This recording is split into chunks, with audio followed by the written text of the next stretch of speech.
আসসালামু আলাইকুম, welcome back to my channel Masuma's kitchen. কেমন আছেন সবাই? আশা করছি সবাই ভালো আছেন। আলহামদুলিল্লাহ, আমি আপনাদের দোয়া অনেক ভালো আছি। আজকে আমি আপনাদের সাথে যে রেসিপিটা শেয়ার করব সেটি হলো চিতই পিঠা। আমার চ্যানেলে আগেরও চিতই পিঠার রেসিপি রয়েছে, কিন্তু তবুও আমি আপনাদের জন্য আরেকটা আবার নিয়ে আসলাম চিতই পিঠা নিয়ে। যেহেতু আমরা চিতই পিঠা অনেক পছন্দ করি আর আর খেতেও দারুণ। অনেক রকমের চিতই পিঠা বানানো যায়, তবে আমি আজকে একদম সিম্পলের মধ্যে আমি কিভাবে বাসায় আম, আমি যে বানাই তাই আপনাদের সাথে শেয়ার করব। আমি এখানে যে স্যুপ বাটি রয়েছে, স্যুপ বাটির আমি আড়াই বাটি আমি এখানে চালের গুঁড়া নিয়েছি, পরিমাণ মতো লবণ দিয়েছি, তারপরে আমি 2 চা চামচ বেকিং পাউডার দিয়েছি। এখন শুকনো উপকরণটা ভালোভাবে মেখে নিয়েছি। মেখে নেওয়ার পর আমি গরম করে নিয়েছি, একটু কুসুম গরম পানির চাইতে একটু গরম বেশি হয়েছে। এভাবে নিয়ে আমি এখানে অল্প অল্প পানি দিচ্ছি, তারপর এটা একটা আমি যে ডোয়ের মতো করে তৈরি করছি। এটা কিন্তু পরবর্তীতে লিকুইড আকার ধারণ করবে। আমি যতই আপনার অল্প অল্প পানি দিয়ে এভাবে মাখবো, এটা একটা প্রসেসিংটা এমন যে আপনার হাতের উপর যত আপনি এটা মাখবেন ভালোভাবে, ততই আপনার পিঠাটা সুন্দর হবে। যে অনেক সময় পিঠা তৈরি করার সময় এরকম আপনার মাখাটা যদি না হয়, তখন কিন্তু কাই হয়ে যায়, পিঠাটা খেতে ভালো লাগে না, টেস্টও বাড়ে না। যাই হোক, এইভাবে আমি অল্প অল্প পানি দিয়ে আমি একটা লিকুইড যে বানাবো।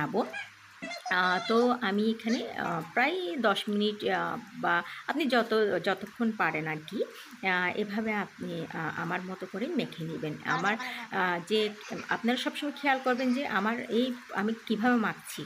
এভাবে আমি অল্প অল্প পানি দিয়ে যখন আমি একটা লিকুইড বানাবো, এটা কিন্তু আপনার একটু পানি বেশি দেবো। এটা কিন্তু বেশি পাতলাও হবে না, বেশি ঘনও হবে না।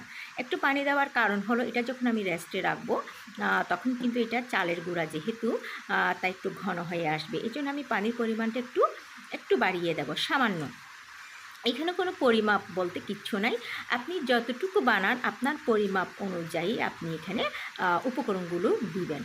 আর যেহেতু চিতই পিঠার মধ্যে তেমন কোনো উপকরণ লাগে না, আর খেতে তো অনেক দারুণ স্বাদ।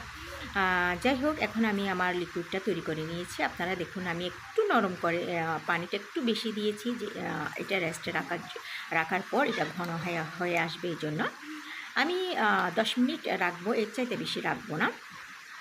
তারপর আমি কড়াই রেডি করে নিয়েছি, যেটাতে আমি চিতই পিঠা বানাই।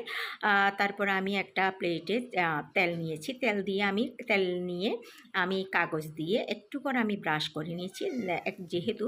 আর আমি এখানে যে আঁচটা আমি বেশি বাড়াই দিই না, অল্প চাইতে একটু বাড়িয়ে দিয়েছি হালকা। তারপর আমি এখানে একটা পিঠা দিয়েছি। একদম প্রথম পিঠাটা আপনার ফুলে যাবে যদি আপনার পারফেক্টভাবে আপনার খামিটা তৈরি হয়।